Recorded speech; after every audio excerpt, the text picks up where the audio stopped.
ஓஹோ, நீ அனைத்தும் அறிந்தவனோ? தங்களால் ஆக்கப்பட்ட சாஸ்திரம் வேதம் சகலமும் அறிந்தவன் நான். அப்படியானால் வேதத்திற்கு உன்னால் பொருள் கூற முடியுமா?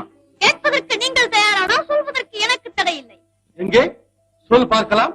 வேதத்தை சொல்பவர் ஆசான், கேட்பவன் சீடன் அல்லவா? புதிதாய் கற்றுக்கொள்பவர்களுக்கு நீ கூறும் விளக்கம் பொருந்தும். கற்றிருந்தாலும் கற்றறிந்ததை மீண்டும் பிறரிடம் கேட்க பிரியப்பட்டாலும் எப்படி பார்த்தாலும் வேதத்தை கேட்பவன் சீடன், சொல்பவன் ஆசான். இதை ஒப்புக்கொள்கிறீர்களா? சரி, ஒப்புக்கொள்கிறேன். அப்படியானால் நீங்கள் கை கட்டி வாய்ப்புச்சி சீடனாக மண்டியிடுங்கள்.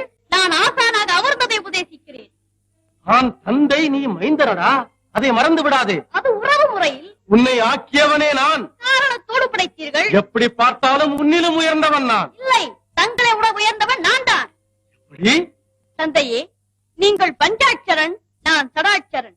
சிவாய நமவென்று உங்களுக்கு 5 எழுத்து, சரவண பவ என்று எனக்கு 6 எழுத்து. போதுமா? இன்னும் விளக்கம் தேவையா?